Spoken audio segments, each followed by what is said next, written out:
Yo, what is up guys, it's me Zach Lee and welcome back to the Zach Lee Show, where we talk about everything that went on in the NBA from the previous day. As always, you guys know that you are the real MVPs. They're coming back each and every single day. Can't thank you enough. But now let's just get into everything that did go down yesterday. But first, a quick word from this video sponsor, Hardwood Amino, the social media app for NBA fans only. Quizzes, polls, live discussions with other users, interesting articles, pretty much anything and everything you could ask for that is NBA related, all in one app. I'll have the links down in the description box below so you guys can go check it out. But now with that out the way, let's get into the video. Let's go.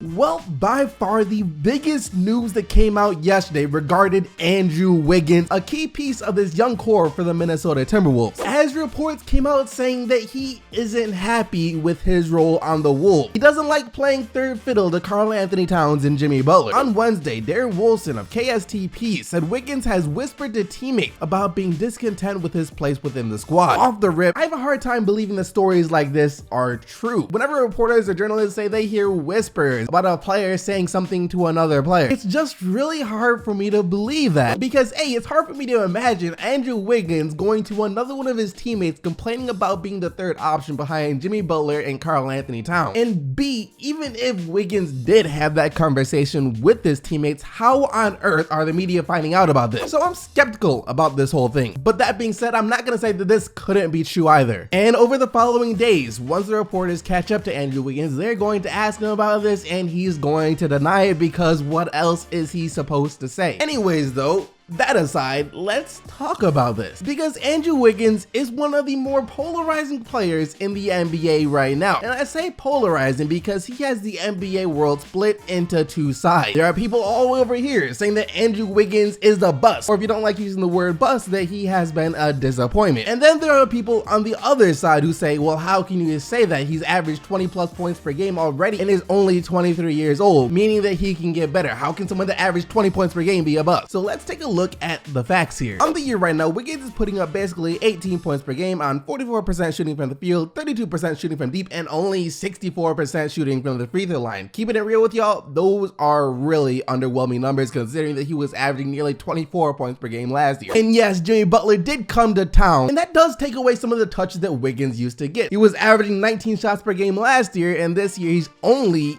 getting 16 shots per game. And that right there is where this whole third option thing sounds kind of bizarre, because how many third options on teams do you know that attempt more shots than the first and the second option on offense? For me, I don't know anyone else besides Andrew Wiggins. The dude takes more shots per game than both Jimmy Butler and Karl-Anthony Towns. So while yes, he isn't getting as many shots as he used to, he's still getting more shots than anyone else, while at the same time doing less than everyone else too. You look at Jimmy Butler, he's pretty much getting the same number of shots up per night as Andrew Wiggins, and he is scoring nearly 5 more points per game. And Towns is taking 2 less shots per game than Wiggins and is still averaging 3 more points per game than Wiggins. So how can Wiggins feel like he deserves to be higher than the third option on this team when he clearly isn't better than Towns or Butler? All that being said, here is where I think Andrew Wiggins might have a case for feeling the way that he does. Wiggins has regressed offensively this year, and it's not just because his numbers went down to him taking less shots per game. Across the board, all of his shooting percentages are down. Free throws, field goal, 3-point, everything is lower than it has been last year. Matter of fact, the year before that as well. This is a fact. There is no denying that Andrew Wiggins is worse offensively this year than he was last year, which could indicate that he isn't comfortable with his role on the offensive end, possibly giving him reason to be discontent with his role on the Minnesota Timberwolves. He might feel like he's a better player than what he's allowed to show on this team. So if this rumor is true, that's probably where it stems from. Him believing that he could be a better player, make a bigger name for himself if he was on a different team. Maybe he saw how Kyrie got out of Cleveland from playing up under LeBron James, was like, yeah, I want to do that too. I don't want to be playing under Karl-Anthony Towns and Jimmy Butler for the rest of my career. And regardless of all of that, regardless of anything, I can see the Wolves shopping Wiggins this offseason, even if these rumors aren't true. And that's just because Andrew Wiggins doesn't bring anything to the Wolves that they need. And that's no shot towards Andrew Wiggins. It's just that his game does not complement anyone else's game on the team. What does he do for them that Towns or Butler can't do for them? Like that's a serious question question here. He doesn't necessarily stretch the floor when he doesn't have the ball, since he's only shooting 32% from 3. He doesn't really make plays for others when he does have the ball. He's an isolation scorer, just not the type of player that fits next to Karl-Anthony Towns and Jimmy Butler. That being said, even though I do think the Wolves are going to try and trade him, trying to move a player who just signed a 5-year, $150 million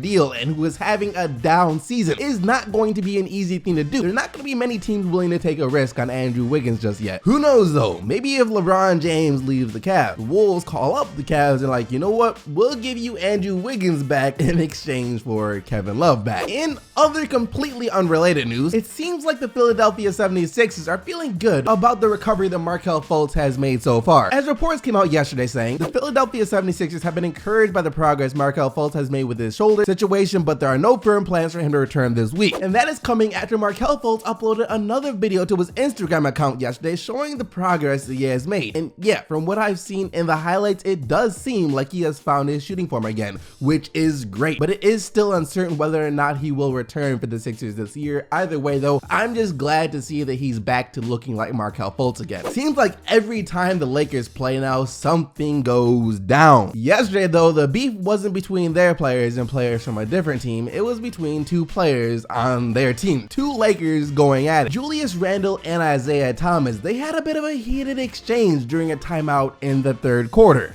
By State Farm, a disagreement going on during that last timeout. Isaiah Thomas and Julius Randle, and both Brook Lopez and Lonzo Ball have to hold Randle back. And then this is a little bit later. Tempers cooling down a little bit. Don't know what happened. Both guys elevated attitudes, but at the end Isaiah says that's all I care about. I would imagine he's talking about winning and competing. Now this would be much bigger news if it weren't for them being seen again squashing the beef not too long after. Again, this was during a timeout earlier this half. It's all good. It's all good. But still, the question had to be asked, why did this happen in the first place? You already know that, especially with what happened with Isaiah Thomas in Cleveland, the reputation that got him of maybe not being the best teammate. He was a problem causer for the Cleveland Cavaliers. Some people might see this and think that the same thing's going on with the LA Lakers. He's now causing problems for them, but it ain't like that. Both he and Julius Randle immediately downplayed the situation after the game, saying that they're cool and this was just them trying to get the best out of each other. I mean, I'm a leader. It's not me getting after anybody. It's just me leading. If I see something, I'm gonna say something, and that goes vice versa. If they see something, they should say something. That's just how it's supposed to be on basketball teams. So it's no calling nobody out, no getting on nobody. It's just doing what's best for this team. They had some words on the bench towards the end of the third quarter. What happened there? Oh man, it's just it's great. Honestly, you know, we expect a lot out of each other. And it's just communicating, man. You know, we expect a lot out of each other. We want to win. We expect to win these games.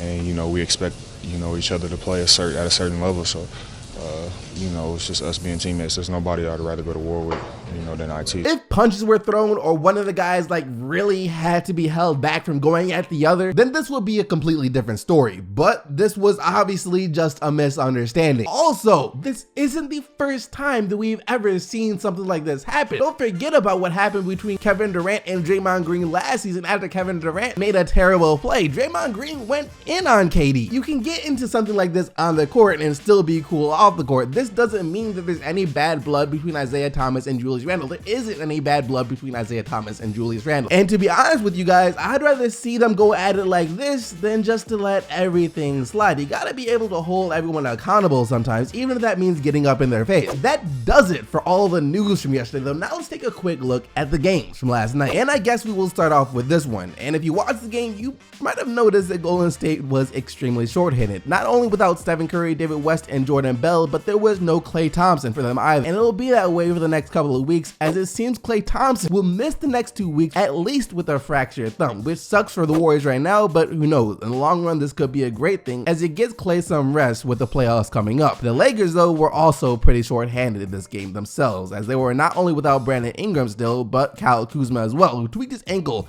in their last game against the Nuggets. And it was the Warriors who were able to get this win, snapping their little 2-game losing streak, 117 to 106. Kevin Durant with 26 points points, and Nick Young, who got the start in place of Klay Thompson, scored 18 points, all of which came in the second half. I can't be the only person that feels as if this game was much closer than it should have been. I mean, Boston really didn't have anyone left. Everyone's either sick, injured, or resting. And also, real quick update on Marcus Smart while I'm at it. He could actually be out for the rest of the season, according to Brad Stevens. He has what the Celtics are calling a sprained right thumb that actually might require surgery to fix, which if it does, that'll be a huge blow to Boston, as he is a key piece to them off the bench. Despite all the injury to the Celtics though, this game still went into overtime, double overtime actually. Maybe there's just some unwritten law out there that states that every game between these two teams has to be an intense battle. I don't know. Wilt Chamberlain Jr., Otto Porter Jr. made a heads-up play with time running down in the fourth quarter to kick it out to Jody Meeks in the corner, who drained a wide open three to send the game into overtime. And that, actually the second overtime,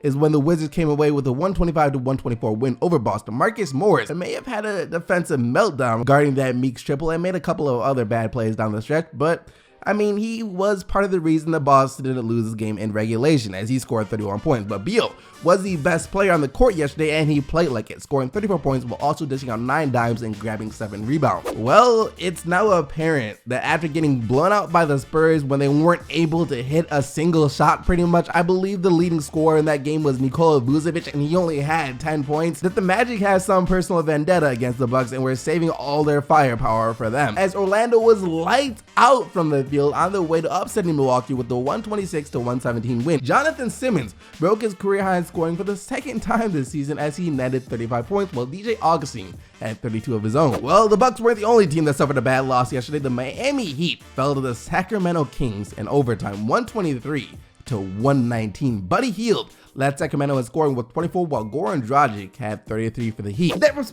all the action from yesterday. Hope you guys enjoyed the video. If you did, be sure to smack that like button and subscribe to the channel if you haven't already, so you don't miss out on more daily NBA news. Remember to vote for the player of the day, but also remember the only players whose team won are eligible to win player of the day. And yesterday that player was Russell Westbrook with his 32 points, 12 assists, and 12 rebounds. Thank you once again for watching. I'll see all of you right back here tomorrow, but until then, I am out of here.